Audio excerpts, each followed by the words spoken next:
Bueno, Arratsaldeon eta mila esker, insistiría en el mila esker, porque verdaderamente en una tarde como hoy, tan maravillosa, y con Cinemaldía, estar aquí en un libro de profundidad, y vamos a decir para gente iniciada, quiere decir mucho de las personas que están aquí. Yo creo que a la hora de adivinar los motivos es el amor al arte y a la cultura, muy importante, desde luego, la amistad, aquí hay amigos nuestros, y también amigos de la Real Sociedad Vascongada, amigos del país, a la que yo represento, y cuyo presidente de Guipúzcoa, tenemos ahí atrás el último, de todos, Luis Elísegui, que te agradezco que nos acompañes junto con otros amigos, y también quiero mencionar que está también nuestra amiga, nuestra teniente de alcalde, Marisol Garmendia, siempre en todos los temas culturales, como ella es tan sensible y también amiga de los Zuluaga. Quiero excusaros a todos que Arkaitz Millán, que es persona fundamental en todo este proyecto, no esté con nosotros. Esta tarde parece ser que no se encontraba bien y me ha pedido, por favor, pues que os excuse ante todos vosotros. Bueno, pasamos ya un poco al asunto. Venimos a presentaros un libro y lo que, como ya sabemos, que estamos ante gente iniciada y personas que tenéis unos conocimientos previos, vamos a llevar este tema de la siguiente manera. Aquí sabéis que es un libro coral, también queremos que esta presentación sea coral y participativa, y lo que vamos a hacer es como dos rondas de muy breves intervenciones para daros pie a todos vosotros para que opinéis o preguntéis o incluso os interpeléis a ese respecto. Vamos a intervenir sobre asuntos, ideas, fuerza que a nosotros nos haya sorprendido en el transcurso de nuestra investigación. Y los vamos a poner encima de la mesa, abierto a vuestra opinión, dudas o disconformidad también. Y una vez digamos nosotros esto, tendremos una charla abierta con todos vosotros, con vuestras opiniones, preguntas, discrepancias, para luego, una vez que, digamos, agotemos estos 4 asuntos que vamos a poner encima, vamos a opinar o poner encima de la mesa lo que nos ha llamado la atención de otros textos, bien de los que estamos aquí o de otros de los, pues somos 21, pues 17 coautores que no están aquí. No hace falta, no voy a ser pedante, deciros el trabajo que nos ha implicado poner de acuerdo a todas estas personas, buscarlas y además alimentarlas, porque lo hemos hecho en plena pandemia desde Zumaya, trabajando, haciendo de todo. Yo siempre he hecho de todo, pero bueno, he tenido que fotocopiar, escanear, buscar para alimentar a gente que no podía desplazarse, y que están a veces en países muy alejados, Ha sido una labor durísima, pero era necesario cubrir, y todavía nos hemos dado cuenta que nos quedan algunos puntos ciegos más, la abrumadora cantidad de perspectivas en las cuales ver lo que es la vida y obra, por no hablar del entorno de Ignacio Zuluaga. Es algo que yo vengo de otra área del conocimiento, he sido profesor, pero de otras cosas, y solo los últimos 10 años me vengo centrando en este asunto. Estoy asombrado de todo lo que nos hemos encontrado en este asunto. Deciros sin más, porque es importante también, que al final este libro lo estamos vendiendo por internet, porque el coste que nos ha supuesto para nosotros, si lo vendiéramos en librerías, nos daría un euro de beneficio sobre 40 euros de precio. Con eso os digo todo, el coste de impresión y de reproducción, por no hablar del coste de producción que ha sido pagado gracias a la Diputación Foral de Guipúzcoa, porque los 21 textos pues han salido de una subvención que nos ha concedido. Entonces, sin más, voy a pasar la palabra. Y al final, aquí está mi hijo Daniel, que es el comercial de la familia, alumno de la Universidad de Bath de Sociología, y que se pondrá al final del todo, y aquellos que queráis adquirirle un libro, pues él estará allí, que por cierto tengo que darte vueltas, Tengo que darte vueltas, que no se me ha olvidado darle vueltas. Aquí estaba pendiente de esto, importantísimo asunto lo de las vueltas. Bueno, pues este es el libro, y Ismael Manterola, profesor de la universidad, bueno, me acompañan Isabel Manterola de la Universidad del País Vasco, Margarita Ruira, que es con la que comparto 4 hijos, y una fundación, y que además es la que se le ocurrió lo de la fundación. Fue ella la que me dijo que había que proteger esto de alguna manera. Y bueno, Mikel Lertxundi, que les conocéis todos, es un comisario, investigador donostiarra, y que pues está en casi todos los líos, ¿verdad?, de San Sebastián, y aquí casi el que me tendría que presentar más soy yo, que soy el que soy un poco nuevo en esta plaza desde el punto de vista de hacer una exposición pública, ¿no? Y nada más, por favor, Ismael, arranca con qué te ha llamado más la atención de lo que te has encontrado al abordar este libro. Por favor, pasaremos a eskerrik asko, Ignacio, arratsaldeon etortzeagatik. Bueno, nire testua pixka eta salduko dizuet, 21 artean nire testua alderdi txiki bada, bakizue, Ignacio Zuloagaren alderdi ezberdinak aztertzen ditula liburu honek, eta tartean, dudik gabe, Zuloagak eta Ignacio Zuloagak eta Euskal Herriak izan zituen harremanak aztertzea tokatu zitzatan nahi, ezta? Zuloaga euskalduna izateaz gain edo Euskal Herrian jaiotzeaz gain Euskal Herriarekin harremana handia izan zuen, eta horregatik nik nire testua 3 zatitan banatu dut. Alde batetik lotura afektiboak aztertu ditut, ezagunak zian, beste liburu askotan azaltze zian ze lotura izan zituen bere jaioterriarekin, Eibarrekin, noski, dudik gabe, baina baita ere gero Zumaiarekin, ze Zumaia bizitzen jarri izan, edo Zumaian eraikizun bere etxea esan behar nuen, bere etxea baino zerbait gehiago eraikizun Zumaian, bere fantasia esango nuke nik ia, eta gero Donostiarekin ere, Donostian dauden gauza asko, bertako erakundeekin izandako kolaborazio esker, hemen daude oraindik, adibidez San Telmo Museoa bultzatzeko, edo beste arte erakunde gaur egun oraindik hemen daudenak, ezta. Bestaldetik, lotura afektiboaz aparte, aztertu dut baita trama artistikoarekin, Euskal Herriko trama artistikoarekin izan zuen harremana, ze Zuloaga Parisen bizi izan arren, Bilbon hasi izan erakusten, eta Bilboko trama artistikoarekin garai horretan, batez 19. mendearen bukaera, 20. mendearen hasieran, Bilbok trama artistiko oso indartzu bat garatu zuen, edo oso indartzua ez dakit, baino behintzat beste toki askotan baino indartzuo, eta Zuloagak beti izan zuen harremana trama artistiko horrekin, ez? Alde batetik, bertako artistak oso ondo ezautzen zitulako, adibidez Losada izan zen bere laguna bai Parisen eta gero bai Bilbon, eta instituzio ezberdinekin izan zuen kolaborazioa, ezta? Hain zuzen, Bilboko museoari eskaintza batzuek egin zizkion, edo lan batzuek eskaini zizkion, pixkat museoaren bultzatzaile ere sentitze zalako, eta gero, behin baino gehiotan, kolaboratu zituen bertako arte erakusketa handilekin, adibidez 1919koa.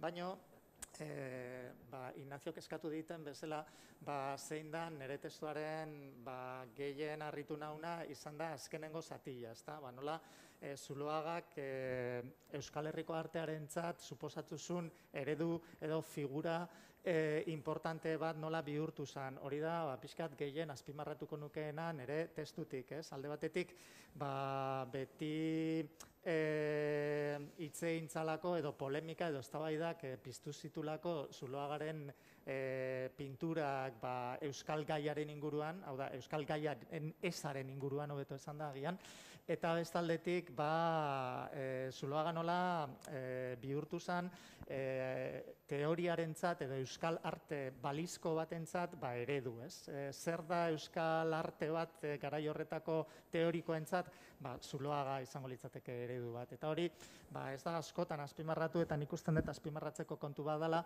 nola Zuloagaren pintura, naiz eta euskal gaia ez ikutu, bihurtzen da euskaltasunaren edo euskal pinturaren eredu bat, ez? Kolore batzuen erabilpena, indarraren erabilpena, edo horrelako gauzak bihurtzen dira topiko batzuek, gero, liburu famatu batean, ez? Batez 1919 urtean argitaratu zen La trama del arte vasco Juan de la Encinaren bitartez, nola ausartzen dan esatea, agian, ez du zehazten, baina agian Zuloaga izan daitekela euskal artearen oinarri bat urrengo artistentzat. Eta horrekin nik usten dut badaola zer esana, zer aztertua eta zer ikertua nik ematen dituten zertzela da horietatik, ez? Nik uste dut ikertzeko edo sakontzeko gai bat izango dela aurrengo ikerlarientzat, nik uste dut hori dela agian liburu honek ere daukan berezitasuna eta bentaja, ez? Edo nahi baldin baduzue aberastasuna, eta da ate asko irekitzen ditula edo ate asko zabaltzen ditula, hildo asko, ikerketa hildo asko zabaltzen ditula urrengo ikertzaileentzat, eta guk ez deula ikerketa agotatuko, ez? Esanet, Zuloaga azkenean bihurtzen dela, edo beti izan da, baina gaur egun gehiago, pertsona bat alderdi asko ditsunak eta ikerketa lerro asko ditsuenak. Hago un pequeño resumen de lo que acabo de decir. Comentaba un poco que yo he estructurado mi texto en tres partes. A mí me ha tocado escribir sobre la participación, la relación de Zuloaga con el País Vasco. Como sabéis, hay muchos textos que analizan la relación de Zuloaga con otros lugares, pues con Francia, con Rusia, con Italia, y entonces a mí, por supuesto, me ha tocado analizar un poco la relación que tuvo Zuloaga con el País Vasco, porque, por supuesto, Zuloaga era un artista que nació en Eibar, que tuvo además una relación muy estrecha con su ciudad natal, porque nunca, a pesar de vivir en París, a pesar de vivir en Zumaya, siempre estuvo muy en contacto con su pueblo natal. Y luego también, pues sabéis que también tenía estrechas relaciones con Zumaya, que es donde creó pues su gran paraíso. Y con Guipúzcoa en general, una vez asentado en Zumaya, porque pues sabéis que con las instituciones guipuzcoanas pues colaboró en muchos proyectos artísticos, sobre todo pues en San Sebastián con el Museo de San Telmo, sobre todo, y con algunos otros proyectos, y siempre respondía a todos los requerimientos que le hacían como asesor artístico, ¿no? Otra parte de mi texto era la trama artística en la que se vio involucrado, la trama artística del País Vasco en la que se vio involucrado Zuloaga, en la que siempre participó y en la que siempre quiso ser más o menos protagonista, y siempre participó, a pesar de estar en París, muy estrechamente de la trama del arte vasco que se estaba gestando en Bilbao como un foco muy importante de la modernidad. Y él siempre mantuvo esas relaciones tanto en París, porque tenía amigos artistas que iban de Bilbao, pues como fue Losada, que fue su amigo más íntimo en las correrías parisinas, pero que luego también aprovechó para exponer juntos en Bilbao por primera vez, y siempre estuvo muy dispuesto a colaborar con todas las iniciativas que desde la Asociación de Artistas Vascos pues, se movían en aquella ciudad que ya estaba pues, pidiendo ser pues, una ciudad de arte moderno, con un museo de arte, y en el que Zuloaga también pues, tuvo bastante participación, con donaciones, pero también con colaboraciones de exposiciones, etcétera. Y luego un aspecto que quizás no ha sido tan remarcado, que ha sido el apoyo que siempre brindó a los jóvenes artistas que querían pues, empezar, y a los que pues, ayudaba por sus contactos, o también incluso dándoles materiales de luego la fábrica que tuvo su familia. Pero respondiendo un poco a lo que Ignacio me pedía, que era un poco qué es lo que más remarcaría del texto, sería la última parte en la que analizo un poco lo que supuso Zuloaga para el arte en el País Vasco, ¿no? Yo creo que Zuloaga tuvo como una doble vertiente en lo que era el arte en el País Vasco. Siempre fue un tema de polémica. Había grandes polémicas, no solo en España en cuanto a su hispanidad o hispanicidad, o no sé cómo llamarle a eso, sino también en el País Vasco, porque se decía que Zuloaga pues nunca pintaba el País Vasco, entonces no podía ser un artista vasco. En cambio, se le reclamaba por otra parte que ser vasco no tiene nada que ver con un tema en concreto, sino que la manera de pintar es lo que hace a alguien vasco. Y entonces esta última faceta, que se convierte un poco en el protagonista de los libros teóricos que se publican en esas fechas sobre el arte en el País Vasco, como La trama del arte vasco de Juan de la Encina, que se publicó en 1919, Zuloaga se convierte un poco en lo que puede ser el modelo para un artista vasco, el modelo en cuanto a formas de hacer, en cuanto a actitudes hacia el arte, etcétera. Eso sería un poco lo que yo remarcaría y lo que puede abrir nuevas vías para la investigación, porque como he dicho en euskera, creo que este libro lo que hace es abrir muchas puertas a las futuras investigaciones sobre Zuloaga, y quizás eso es lo que a mí más me atrae de este libro, ¿no? Que abre muchas vías que antes pues no eran tan evidentes o que no parecían tan evidentes, y que no agota esa obra de Ignacio Zuloaga, que va a ser pues también tema de investigación para futuros investigadores, a los que nosotros pues abriremos, daremos pequeñas ideas que luego ellos tendrán que continuar investigando, ¿no? Interesante. Fenomenal, ¿no? Pasa tú. ¿Hay alguien que quiera decir algo respecto a lo que... alguna pregunta inmediata? Se me ha ocurrido, es que ha sacado tantas cosas, me he quedado... Terminamos. Bueno, venga, pasa tú y luego seguimos. Venga, di tú. Bueno, buenas tardes. A mí me ha tocado afrontar el tema de Santiago Echea. Lo hemos llamado un lugar de arte y encuentro. El que nosotros vivamos ahora en Santiago Echea, es quizá un desafío constante, en el sentido de que tenemos que estar, es una casa abierta, pero a la vez es una casa de familia. Una casa abierta en cuanto siguen llegando constantemente investigadores, y tiene el archivo de la Fundación Zuloaga, la fototeca, la hemeroteca, el archivo epistolar y 2 bibliotecas importantes. Y por otro lado, nosotros vivimos y convivimos con esas obras de arte que hemos dispuesto de una manera pensada para contar historias.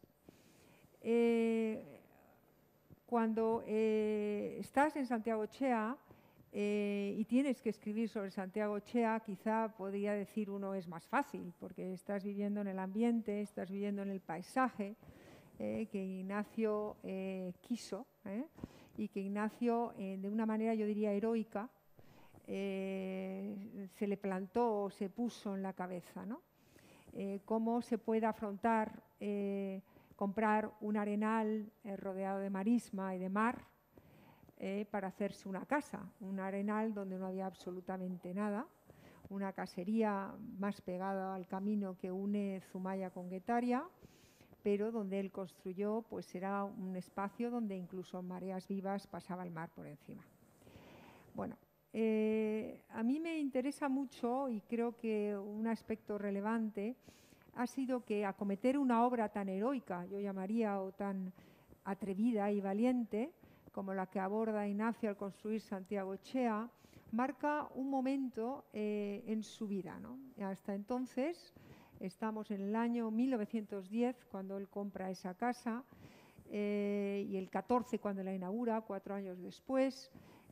Compra el terreno en el 10, ya sabéis, en subasta pública, y en el 14 de julio, inaugura su casa. En ese momento, Ignacio ya era un personaje internacional. Tenía 40 años en 1910 y era conocido en toda Europa.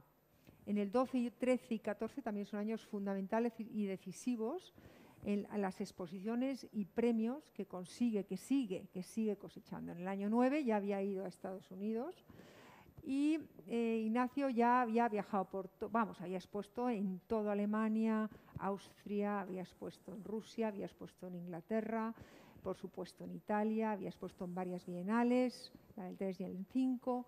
Ignacio era un hombre rico y mundialmente conocido. Yo lo diría hasta ese extremo, ¿eh? Y entonces en ese momento él se ve capacitado, y da la casualidad también de que este terreno sale a subasta pública en ese año, que parece que él ya se había fijado en su paso de siempre de Eibar hacia Francia, o desde Bilbao hacia Francia, pues pasaba mucho por esa carretera y los había fijado, según dice Pedro Guimón, en el terreno. Bueno, Ignacio inaugura en esa construcción de esa casa un momento nuevo en su vida, y es Ignacio creador de espacios. Ignacio compra a partir de entonces y recupera bastantes, hace nuevos edificios de nueva planta y restaura y recupera otros edificios históricos como el Castillo de Pedraza o un lugar que él tuvo de retiro en el Valle de Goiás. Entonces, es interesante porque hay algún autor que dice que si Ignacio no hubiera sido pintor y solo hubiera construido lo que construyó a partir de 1914, lo dice un pariente suyo, Zabaleta, hubiera quedado en la historia. Se hubiera hablado de Ignacio Zuloaga como visionario de espacios y de edificios con personalidad, ¿eh? A partir de ese momento empieza un afán constructivo que dura durante toda su vida. Empieza a construir y a construir y a construir y a recuperar y a comprar, dura toda su vida. Es interesante también, y a mí me gusta mucho pensar, que hasta entonces no tenía una casa en el País Vasco. Hasta que no construye Santiago Echea, él vivía en París. Se había casado con Valentina de Tomás, la francesa, en 1899, y desde 1906, había vivido en diferentes sitios, siempre en Montmartre, y en 1906 ya tiene su casa de Arrucalincourt, y Ignacio vive toda su vida en París. Por eso yo creo que es un pintor tan internacionalmente conocido, porque estaba en el centro del arte en ese momento, ¿no? Era donde París estaban todos los coleccionistas, estaba el arte más importante y además él estaba en el lío, en pleno Montmartre. Entonces Ignacio, hasta entonces, su familia había dejado tener la casa, su propiedad de la torre de Contador-Ecua en Eibar, y su padre había fallecido en el año 10, el mismo año que él compra el terreno, y no tenían entonces los Zuloaga en ese momento de Ignacio ningún lugar físico, ninguna morada en el País Vasco. Entonces es muy interesante porque él en realidad elige el espacio y el lugar donde va a dejarnos a los descendientes, a todos los Suárez Zuloaga descendientes, ya imbricados en el territorio, y es en ese lugar. Esta es una cosa muy importante. Otro aspecto que a mí me gustaría remarcar es que vivimos en una casa que es una casa abierta. Es una casa que Ignacio pensó para recibir. Incluso la disposición de los salones, de la biblioteca, de cómo está dispuesta la casa, se ve que es una casa abierta donde recibía a todo tipo de personas, artistas de otros lugares, muchos grupos de amigos eibarreses, zaragozanos, muchas personalidades internacionales, intelectuales. En ese momento, como sabéis, el País Vasco en ese momento era, desde la costa francesa prácticamente hasta Santander, veraneaba toda la élite internacional, y Zumaya se convertía todos los veranos en un lugar de reunión y encuentro que llegó a ser calificado por Pérez de Ayala como una villa Medici, donde se reunían las almas y los intelectuales, ¿no? Entonces, esto a nosotros nos da también un cierto respeto y de alguna manera guía lo que es la casa hoy. La casa hoy sigue siendo un lugar de encuentro. Santiago Echea es lugar de encuentro como fue. Seguimos recibiendo a intelectuales, a personas interesadas en la vida de Ignacio Zuloaga, a investigadores, y ese es el afán que tenemos de que esa casa siga manteniendo el espíritu que Ignacio le dio y que creemos los descendientes como el siguiente eslabón de la cadena debemos mantener. Es un espacio de encuentro cultural, tan necesario en nuestra sociedad, ¿no? Un lugar donde podemos hablar de tantos temas interesantes. Quizá estas han sido las aportaciones del capítulo. Ignacio pensó en esa casa y le decía a Valentín en una carta, ojalá que nuestros descendientes disfruten de ella. Nosotros disfrutamos de ella, pero también es una responsabilidad Santiago Echea, y entonces combinamos las dos cosas, el disfrute, el cuidado, la conservación y lugar de encuentro. Muchas gracias. A ver, Mikel. Kaixo, arratsaldeon, eta eskerrik asko guzti etortzeagatik, gaur egiten duen arratsalde honekin. Buenas tardes. Bien, en primer lugar, para mí lo importante del texto, de mi aportación al libro ha sido que es el texto que inicialmente yo pretendía escribir para un catálogo de la exposición de Ignacio Zuloaga que se hizo en el Bellas Artes de Bilbao el año 2019. En aquel momento, durante el proceso de construcción de aquella exposición y de aquel catálogo, esa idea inicial de articulación del texto fue fagotizada de alguna forma por las necesidades que veía a la hora de ir presentando al personaje, ¿no? Nos encontrábamos a la hora de acercarnos a Ignacio Zuloaga y sobre todo en especial a su época inicial y luego mi compañero en la exposición, el comisario Javier Novo, en la época final, con dos periodos en los que había todavía mucho por aportar y mucho que investigar, ¿no? Había que poner de alguna forma orden tanto en la cronología como en la explicación de las distintas aportaciones plásticas que había realizado Ignacio Zuloaga durante ese periodo de juventud. Entonces, como digo, ese texto que yo escribí para el Museo de Bellas Artes de Bilbao fue bastante más extenso porque se tuvo que extender en numerosos detalles de movimientos, de exposiciones, de ser realmente minucioso en la reconstrucción biográfica. Sin embargo, en este texto recojo de alguna forma, evito todo ese detallismo para centrarme en cuestiones meramente plásticas, ¿no? Estéticas, si se quiere, ¿no? En ir de alguna forma estableciendo la construcción de Ignacio Zuloaga, esa búsqueda que él va realizando de juventud para ser algo que él quiere ser. Él siente desde muy joven que tiene algo que decir, pero trata de encontrar ese camino. Es bastante común a todos los artistas que durante el periodo de juventud se fijen en lo que están realizando en torno a suyo distintas figuras reconocidas en ese momento, ¿no? Y que haya determinados guiños. Pero lo cierto es que Ignacio Zuloaga durante este periodo establece, mira a demasiados lugares, ¿no? Porque está tratando, como digo, de localizar o de encontrar su camino.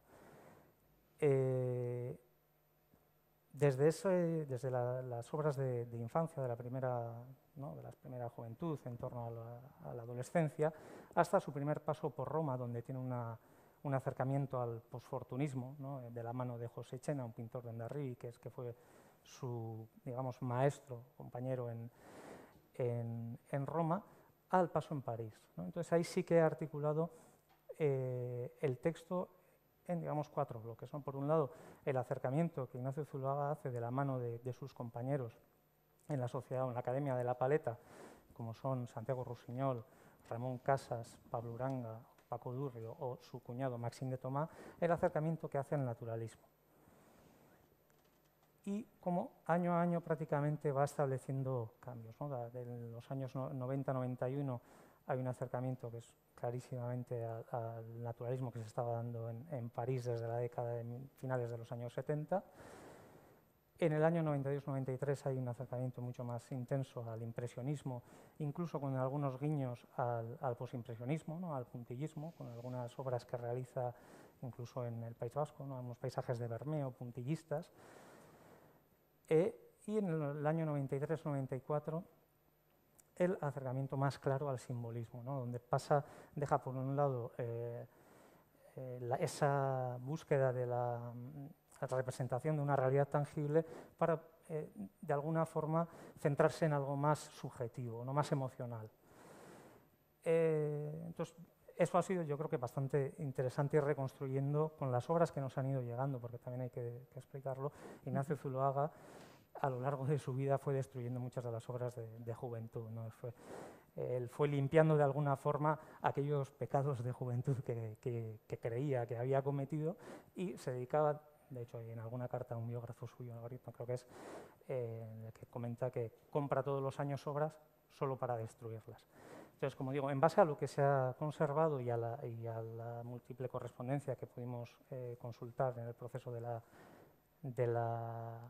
exposición, así como de las críticas de arte que fuimos encontrando en prensa francesa, barcelonesa y madrileña, he podido ir construyendo este relato de esa búsqueda que él ya comienza a localizar en torno a 1894, que es cuando empieza a hacer los primeros tanteos en torno a la escuela española, que ya será el camino que él continúe.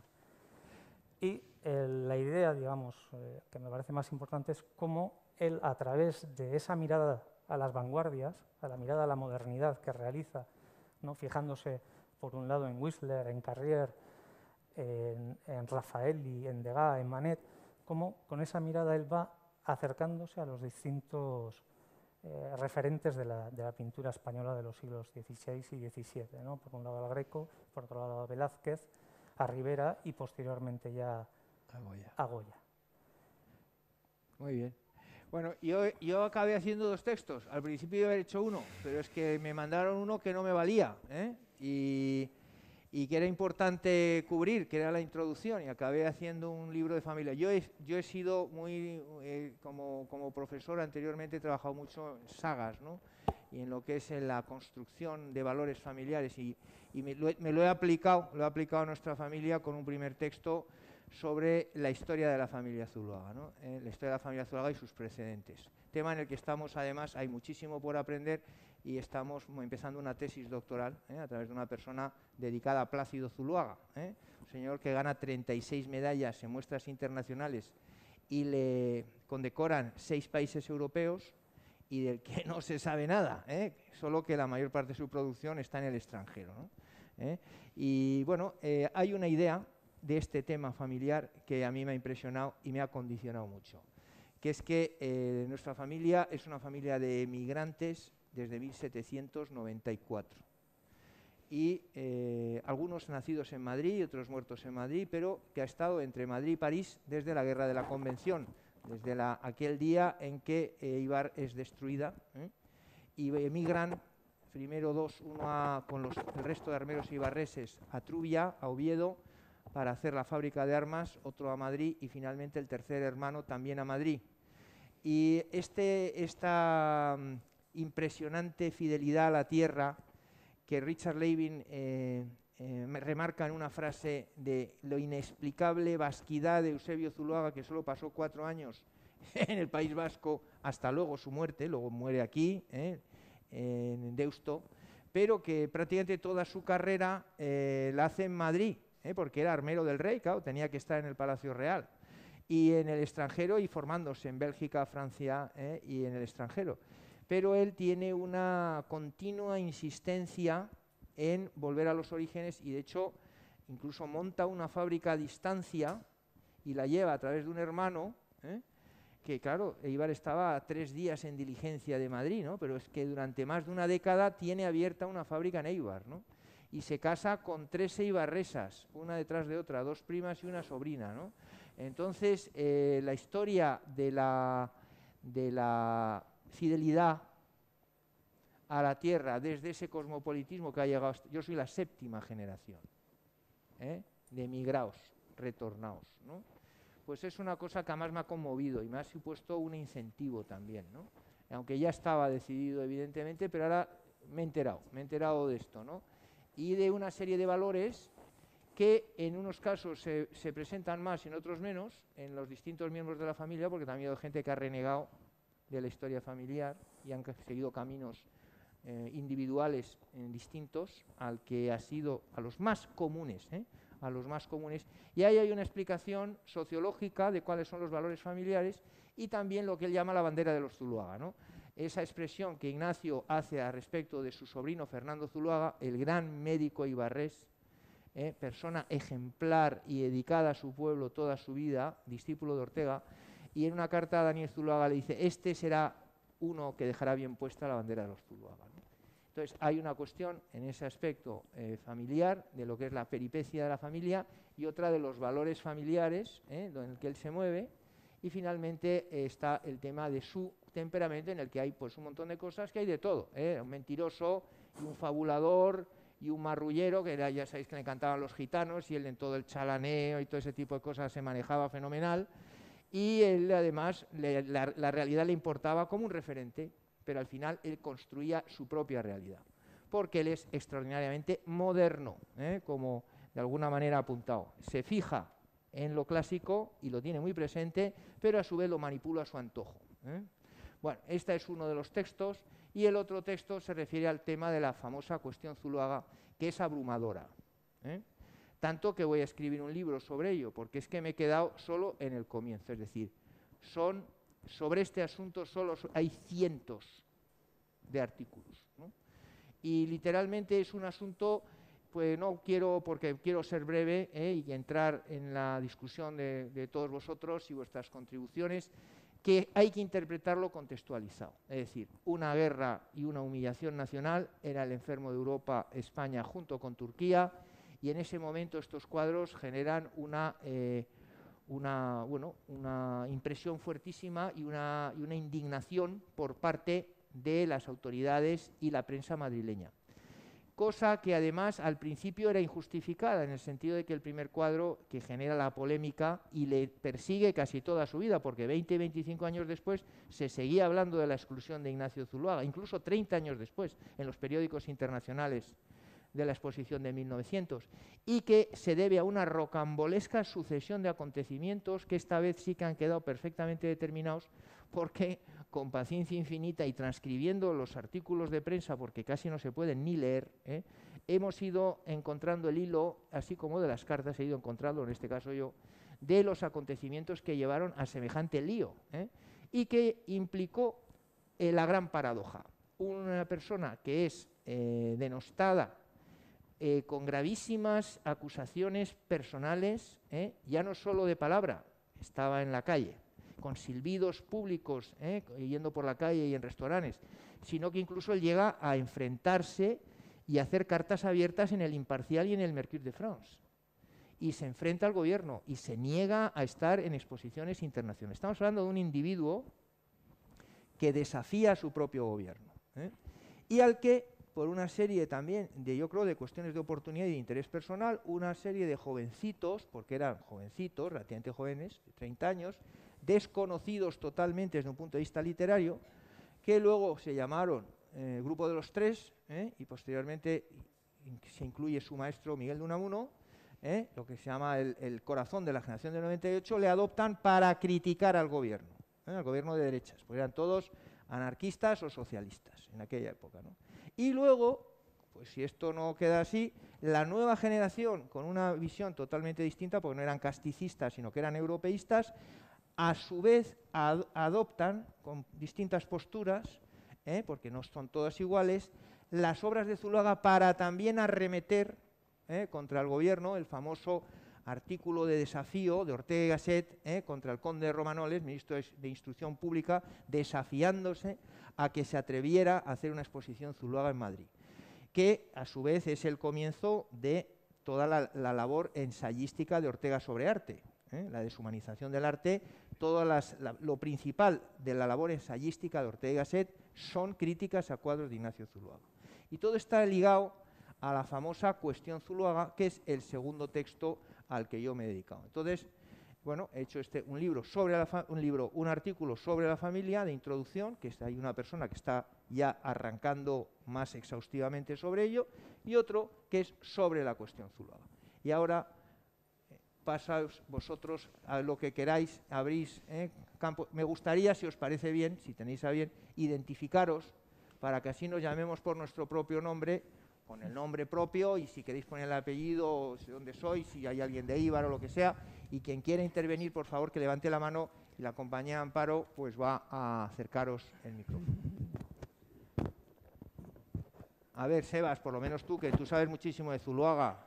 Tú, aquí está Sebas Ibarrecha, aquí delante de este señor. Tú algo dirás, ¿no? Abre fuego tú, ¿eh? A ver, pásale. Este señor sabe muchísimo y además es un gran, vamos, difusor. No sé, muchas gracias por tus palabras y por la de vosotros cuatro. Parece francamente interesante vuestras aportaciones, ¿verdad? Yo preguntaría a Ismael, puesto que ha hablado de la Asociación de Artistas Vascos, etcétera, el que en aquella exposición universal del 19, Exposición Universal de Pintura y Escultura de Bilbao de 1919, le dan especialmente con una a Zuloaga 3 salas, mientras le dan una sala a Regoyos, otra creo que es a Juan de Echevarría, y todos los demás van en salas comunes, ¿verdad?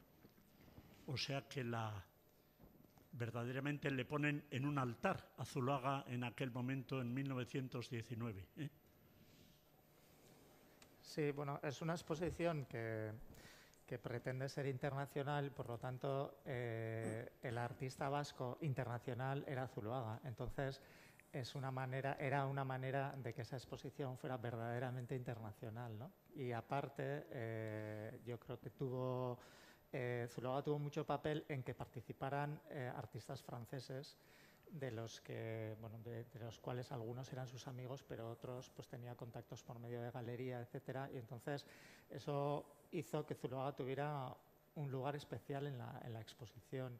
De hecho, era una especie de homenaje también, porque, como ha dicho Ignacio, por las circunstancias políticas que había en ese momento en España, Zuloaga era un pintor aún vetado en muchos lugares, entre ellos en Madrid, y entonces era una especie de que Bilbao reconocía ser moderno, totalmente moderno como París, porque reconocía a Zuloaga como pintor moderno internacional, en comparación o en contraste a otros sitios donde no se le consideraba así, ¿no? Entonces fue como una especie de también es verdad que fue una exposición bastante insólita en toda la península. En el Estado español no había habido una exposición internacional, más que alguna que se había celebrado en Barcelona y algún intento que había habido en Zaragoza, pero fue una especie de alarde de modernidad, y además de modernidad pues en conexión con París, y para eso pues Zuloaga les venía bien.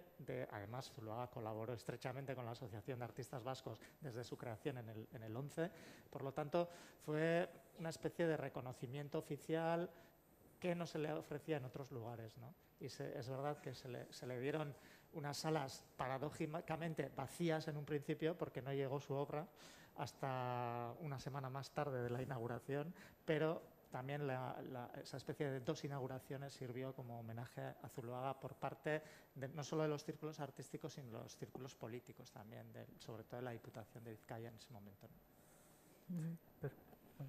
Perdón, sí, pero no fue exclusivo de Bilbao lo de que le dieran salas a Zuloaga. Zuloaga ya venía, el éxito internacional que tenía, venía que en Düsseldorf era uno de los 3 artistas que contaba con sala propia. El otro era Menzel, el otro era Rodin, en 1904. En el 5, si no me recuerdo mal, es en Venecia, ¿no? También tiene que salas propias. Y en el 7, en Barcelona, también cuenta con salas propias. Es decir, la importancia, el prestigio internacional que tiene Zuloaga ya para el 19 está amplísimamente... O sea, es tal que no es de extrañar que le dieran, aparte por todas las razones que ha explicado Ismael, ¿no? Pero bueno. Bien, mi nombre es José María Argumedo, vengo de Bilbao y, como me dice aquí que va a indicar por la curiosidad, soy totalmente lego en el tema Zuloaga, pero hay una cosita que sí me llama la atención, es un poquito esta tensión entre la modernidad y sobre todo y casticismo del momento de cambio de siglo, del 19 al 20. Y entonces, claro, el peso de Zuloaga en España es fundamental. Es decir, la sala en Bilbao está mucho más justificada que en Düsseldorf o en cualquier otro sitio. Es decir, por el peso específico de Zuloaga en el país. Principalmente porque aportaba mucho de modernidad, pero también tenía una reivindicación fundamental, no solamente de señalar en la España caduca de aquel momento, que los cuadros se ven muy bien, que no era casticismo puramente, sino que era más bien denuncia. Sí.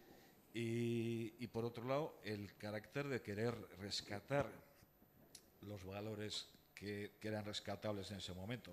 Habéis hablado de Greco, de Velázquez y de Goya, y sobre todo yo quería hacer mención a lo que hizo en Fuendetodos, que realmente hizo una labor espectacular, que hoy en día está perdida prácticamente en lo que queda de Zuloaga, ¿no? Aunque queda constancia de ello, pero no se reivindica como tal, ¿no? Pero bueno, mi reivindicación es que era un hombre moderno y como tal tenía un peso específico en España. Sí. Sí. Queréis decir, yo creo que lo has resumido estupendamente. Nadie no podría, si tenía esa mezcla de una cosa y de otra. Su situación en España era bastante complicada, como te digo. Él hasta los 56 años no expone individualmente en Madrid, y eso fue gracias a una... A ver, aquí la historia, desgraciadamente, se suele, por abreviar y porque está muy lejos, pintar con brochazos, ¿no? Es muy curioso que las personas que median y que consiguen que exponga en Madrid en el año 26, con 56 años, después de haber expuesto en todas partes, y vamos a decir numerosas, a no decir cuántos intentos por parte de distintas entidades de que exponga en Madrid. De hecho, hay hasta un poema de Eduardo Marquina, Pisa Madrid, épico. Y al contrario, hay una respuesta a Unamuno, que quien va a Madrid se ve en Madrid por Madrid conquistado, ¿eh? Hay una respuesta, hay un artículo por Marquina en Madrid y hay una respuesta en La Nación de Buenos Aires por Unamuno negándole.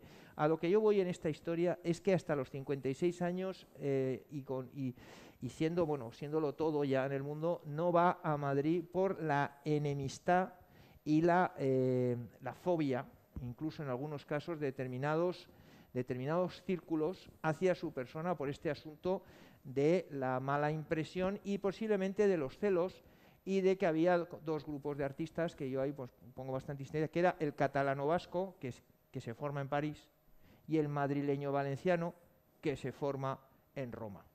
Y que, además de tener algunas diferencias estilísticas, porque en ambos grupos había de todo, Regoyos no tiene nada que ver con Zuloaga y eran íntimos amigos, por poner un ejemplo, había unas vivencias de juventud y yo creo que una cierta permisividad hacia la modernidad. Había gente que estaba muy condicionada por lo evidente y por copiar y por la realidad, y había personas que tenían mayor latitud a la hora de manipular, bien sea los colores, las formas, los temas, o las mezclas, como en el caso de Ignacio Zuloaga, que te plantaba un segoviano en Eibar y se quedaba tan ancho porque en definitiva, o que cambiaba las caras de los modelos, muchos no se parecían, hubo quejas y devoluciones de cuadros porque no se parecía a la persona, porque él pintaba el carácter y deformaba a su gusto, ¿no?, a las personas. Entonces, efectivamente, hay una mezcla de tradición y modernidad, hay una crítica evidente. Aquí no está nuestra compañera que ha tratado el tema social y su activismo, que en sus cartas y en su intimidad, en las cartas sobre todo a su tío Daniel, bien es verdad que Daniel era un activista muy, muy de izquierdas, Ignacio casi que tenía que intentar seguirle el ritmo de lo revolucionario que era Daniel Zuloaga, pues evidentemente ahí hay una forma de pensar. Y a su vez Javier Novo, que no está aquí, el director de colecciones, planta una importante carta, ya creo que en vuestro catálogo lo suscitó, de la carta que le dirige en el año 31, en mayo del 31, al doctor Marañón, diciéndole que estos cielos tormentosos y esta España dolorida que él ha pintado ya no serán igual, porque estamos en un nuevo periodo. Y así es. Sus paisajes cambian y empieza a pintar Aragón y lo pinta con unos cielos azules, y de repente esos cielos grecos no es que desaparezcan del todo, vuelven en la guerra, el desgarro de la guerra. A partir del 37, los cuadros del 37, 38, 39 son terribles, ¿no? El desgarro personal. Pero evidentemente la llegada de la República y esa carta en la que él confiesa: nunca he sido político ni he hecho declaraciones, pero tengo mis ideas, ¿no? Y así fue, ¿no? Lo primero que hicieron, sin consultarle, es nombrarle presidente del patronato del Museo de Arte Moderno, porque necesitaban su nombre. Y él le dice, no, es que ni te consultamos, te nombramos porque necesitamos tu nombre para el reconocimiento internacional de la República, ¿no? Entonces, bueno, ahí hay todo, esto es un lío, porque además, si quería, me he despistado, quería explicar una cosa, los que le llevan a Madrid y le llevan al Círculo de Bellas Artes, donde más le habían insultado, son Ortega, Pérez de Ayala y Marañón, que eran los que traen luego la República, pero a quien le llevan es al rey Alfonso XIII a inaugurar, que le había rechazado un retrato pocos años antes, porque le pintó con cara de tonto. Todo el dibujo preparatorio sale con ojos saltones, sale con ojos saltones. En el retrato final, que luego lo destruye, está la cosa más, pero en el boceto sale con ojos y entonces lo rechazó, claro, el rey se negó a quedarse con él. Pero es que estas mismas personas en ese momento estaban intentando mediar a través del rey para reformar el sistema de la dictadura de Primo de Rivera desde dentro. Es decir, los intelectuales, todo el mundo maniobra según sus intereses. En ese momento, Ortega, Marañón y Pérez de Ayala se llevaban de maravilla con el rey y se fueron con él, en el caso de Marañón, a las Urdes de viaje, para reconocer el tal, ¿no?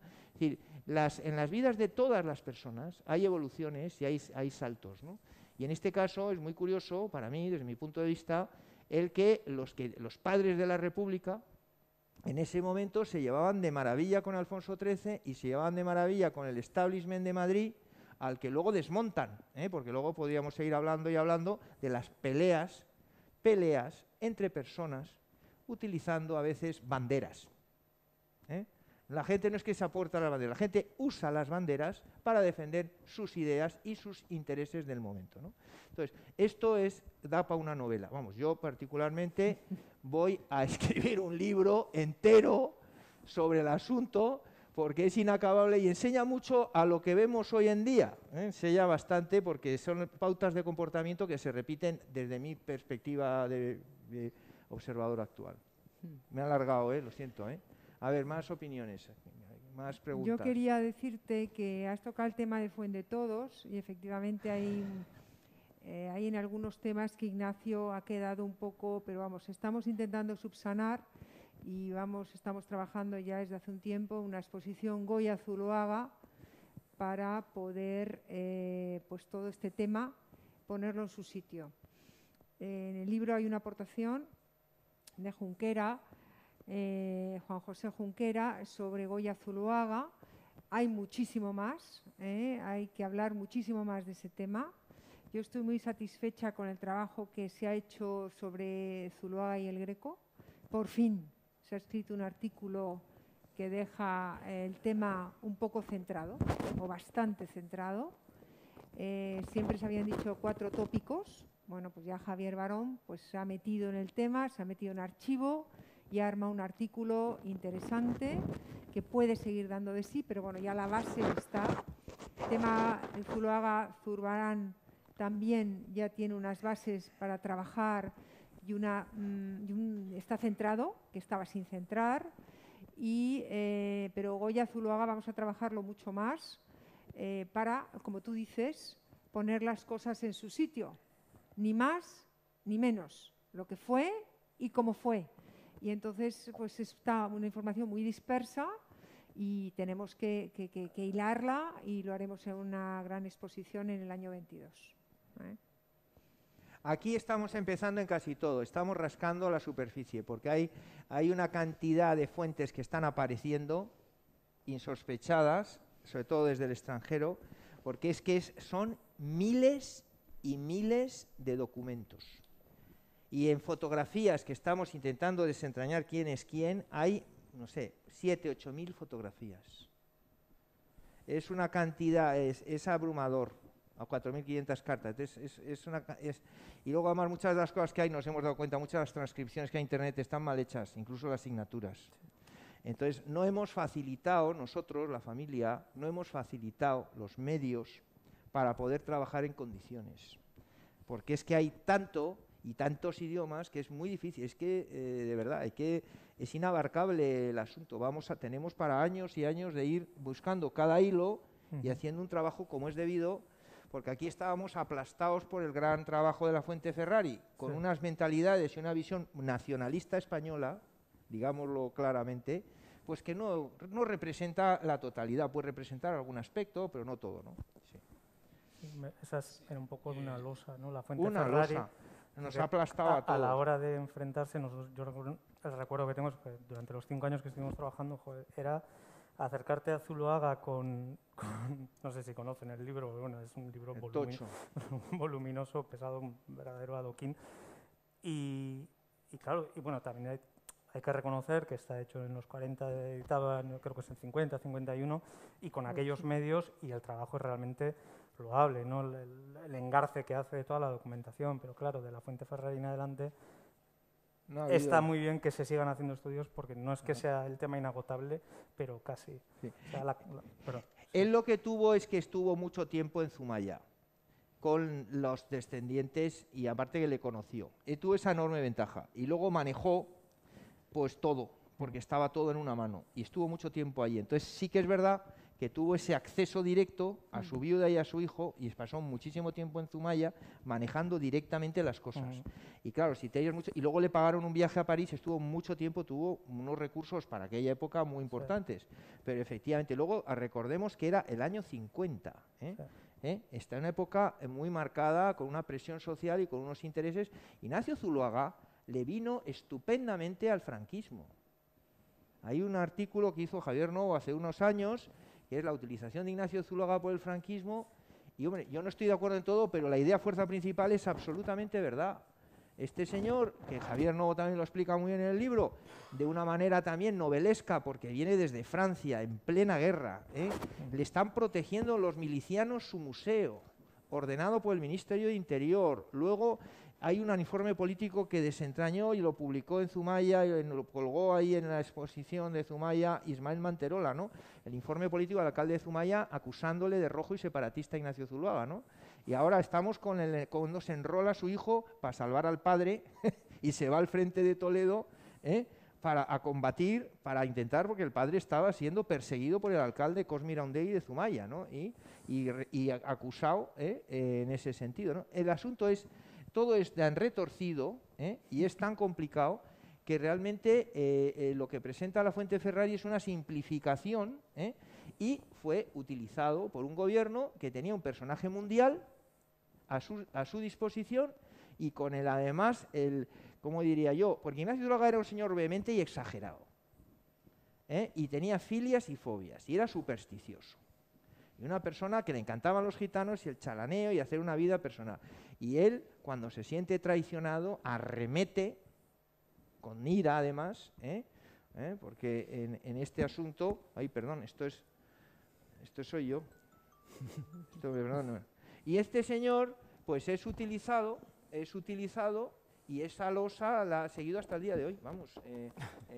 Y él colaboró en todo aquello. Yo voy a defender a la Fuente Ferrari. Era un buen historiador del arte y encima habla muy bien de las obras de arte. Entonces, me gusta cómo habla de las obras de arte y cómo escribe sobre arte. Sobre arte. Era igual el resto, era un historiador del arte, era un buen historiador del arte y creo que habla muy bien sobre las obras de Zuloaga, cosa que muchos de nosotros no hemos hecho. Hemos hablado de las circunstancias, pero no exacto, de la obra. No, totalmente. Y al final, la obra pues tiene que ser desentrañada. Y muchas veces nos quedamos en sus datos personales, que están muy bien porque son muy necesarios, pero muchas veces dejamos a un lado la obra, y creo que la Fuente Ferrari sí que tenía una sensibilidad especial hacia el arte, cosa que algunos nos consideramos a veces más historiadores que historiadores del arte, y creo que yo no tiene nada que ver con lo que... O sea, no se contrapara con no, pero tienes creo toda que la razón. También hay que defender a una generación de historiadores del arte que lo tuvo muy difícil en los años 40 y 50,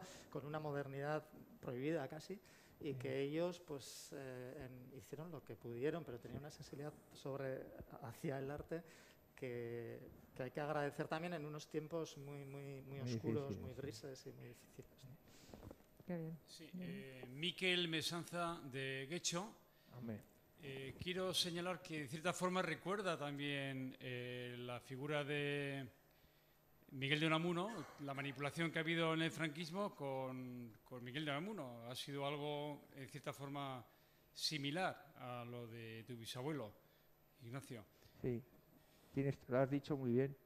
Es un ataque de ira en un momento dado, unas circunstancias excepcionales, y toda una trayectoria de toda una vida cambia en unas horas, en un momento de bueno, efectivamente así es, sí. Bien, yo he estado 2 veces en Fuendetodos y la verdad que tengo una sensación muy positiva. He estado hace 15 años y hace 1 año, en los 2 momentos diferentes, ¿verdad? Pero veo que se puede capitalizar perfectamente aquella idea que hubo de la Escuela de Grabados del Gobierno de Aragón, que se ha quedado totalmente en suspenso, que habría que volver a hablar con el Gobierno de Aragón pues para que aquello le dé fuerza, porque la idea que se tuvo en su momento era muy importante, y yo, hablando con gente del pueblo, veo que hay un cariño muy especial por la figura de Zuloaga y por el agradecimiento que se dio,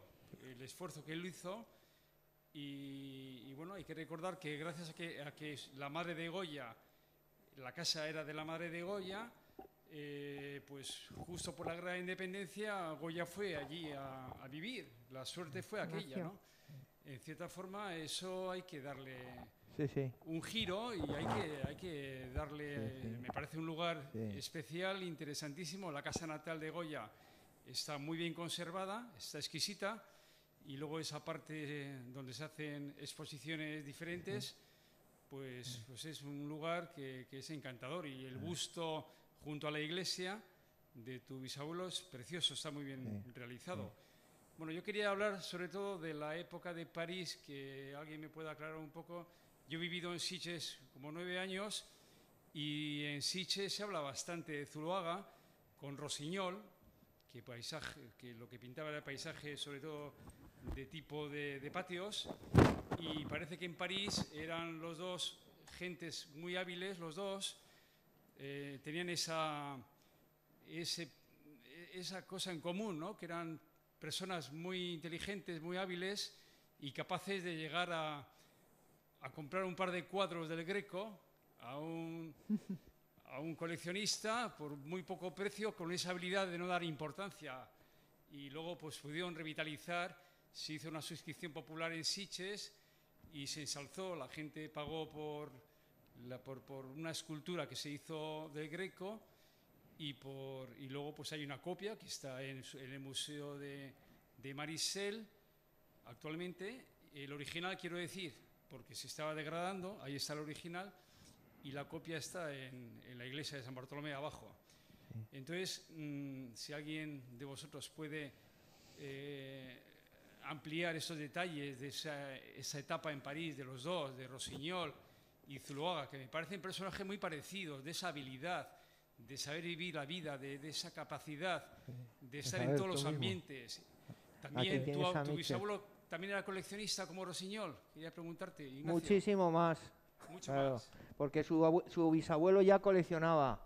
Blas Zuloaga conoció a Goya y empieza a tener un pequeño taller de armas, pero es que Eusebio Zuloaga ya compraba y vendía armas, incluso iba a vender piezas sueltas en nombre de la reina Isabel II, que evidentemente, bueno, de los vamos a decir, responsables de palacio, que evidentemente no podían ir allí a vender ellos, porque no iban los reyes a vender cosas a subastas, y le enviaron con muy joven interviene en Christie's, Londres, y en Le Page, en París, y además él se dedica a comprar, vender y arreglar armas de las grandes casas nobiliarias, y es el comienzo de la colección que ya Plácido tiene miles de piezas en Eibar, 4.000 vaciados en escayola de armaduras, y a su vez toda clase de piezas del mundo entero agrupadas por secciones. Había una del Imperio del Medio, que no sé todavía qué quiere decir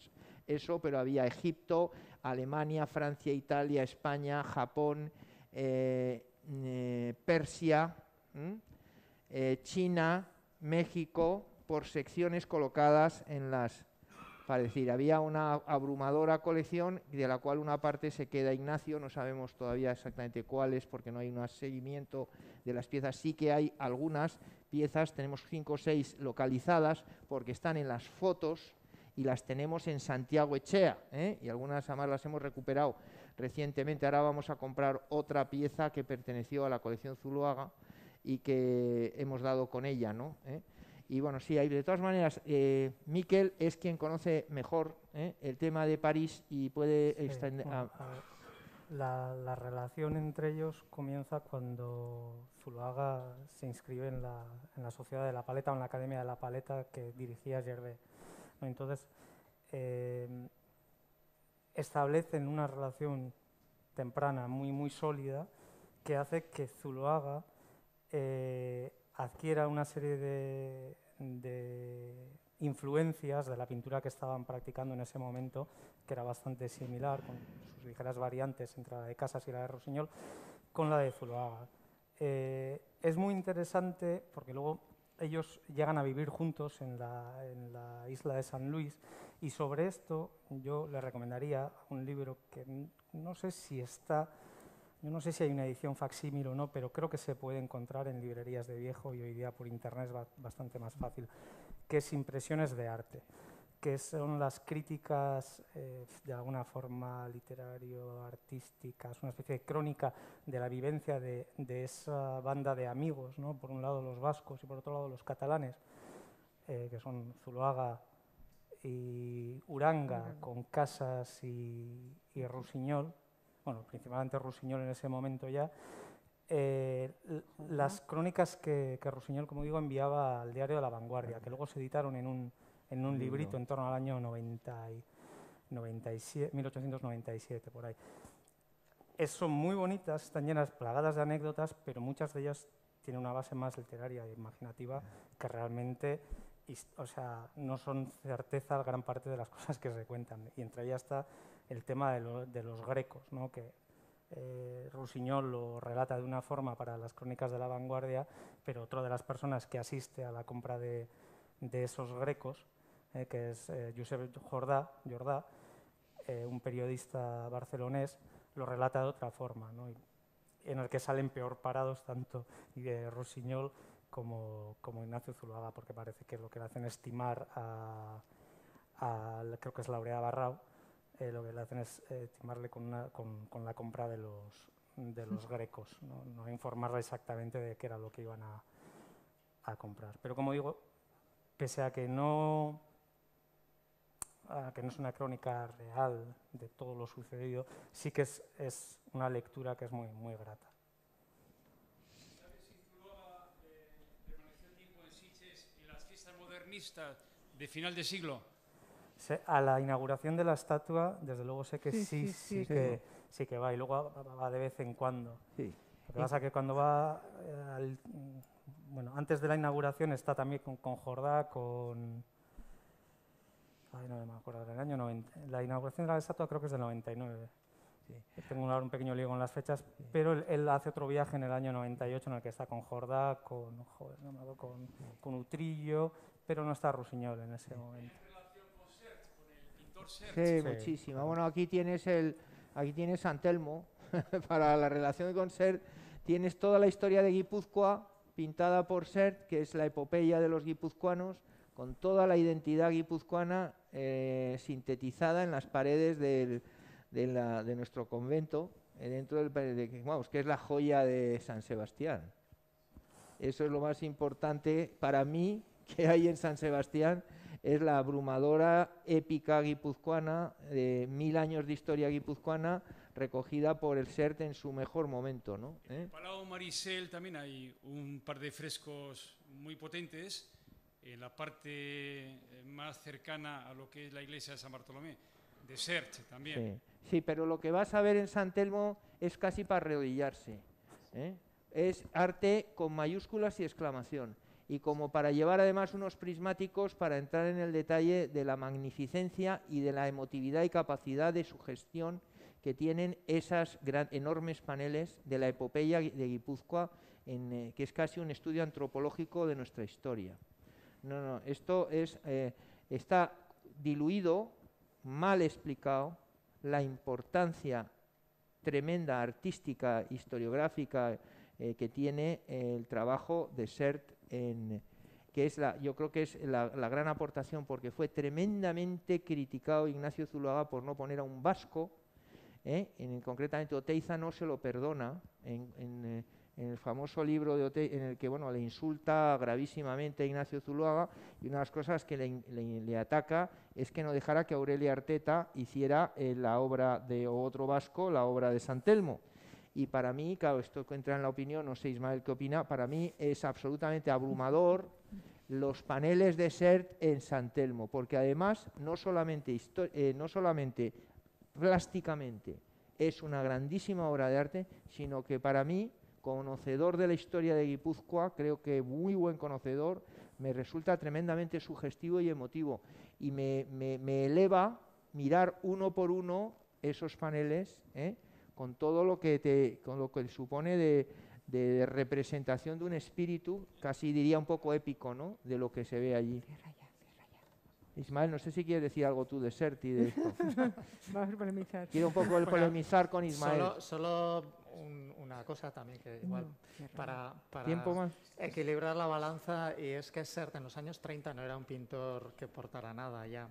Era un pintor que estaba haciendo lo mismo desde los años 20, de mucho éxito internacional, y que estaba repitiendo clichés todo el rato. Para una persona ya que había vivido la modernidad, como puede ser Zuloaga, pues Sert era ya una persona que no aportaba nada, no era un pintor moderno en los años 30, ¿no? Entonces, yo creo que la crítica de Oteiza es más de decir, bueno, pues es que aparte de ser vasco, aquí tenemos una modernidad vasca y tenemos que aportar lo que ellos hicieron una generación o dos antes, en los años 10 quizás, ¿no? Pues debería verse en los años 30, y ya Sert para los años 30 no era un pintor moderno, ¿no? Entonces, para que entendáis un poco por dónde iban las críticas y por qué ha sido pues tan denostado Sert en San Sebastián, porque es verdad que lo que hizo Sert en San Telmo no aporta a la historia del arte. Otra cosa es que pueda aportar pues al San Telmo, a donde sea, ¿no? Bueno.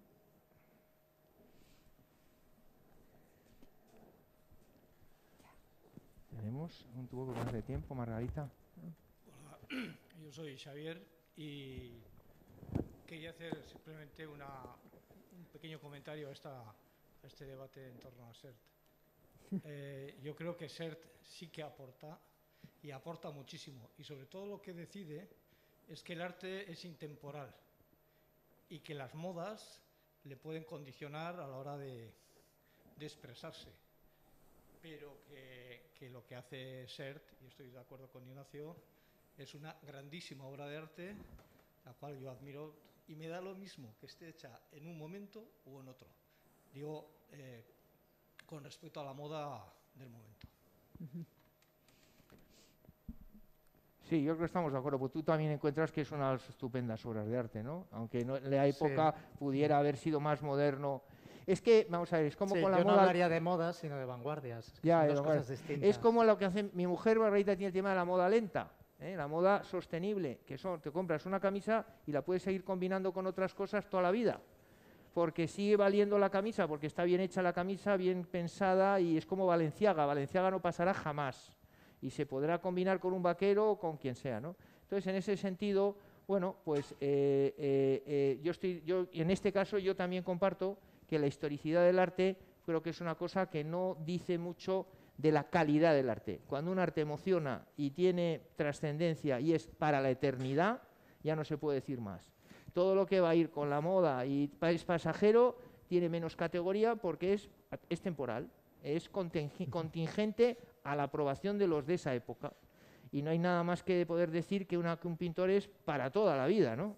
Sí, pero para poner un símil de moda, que decías tú, nadie va vestido en Balenciaga, va vestido de Alaya, ¿no? Que tenemos ahora la exposición Alaya Balenciaga, y es también muy aclara un poco lo que decíamos. Nosotros compramos Balenciagas, ¿eh? Sí, no te digo que porque no. Pero es la una gente- inversión buenísima. Por 300 Quiero euros, decir que- 200 euros compras una pieza de museo, ¿no? No, la gente no lo quiere. De museo. No, pero esta señora se lo pone, ¿eh? Yo dice, le sienta Sí, bien, sí, no te sí. creas, se lo pone bastante Margarita, los valenciagas y los... Sí. Bueno, oye, pues no sé, ¿alguna cosa más? O, yo no sé, oye, Amparo, ¿cuándo nos tenemos que marchar? ¿Cuándo cerramos? ¿Podemos seguir hablando?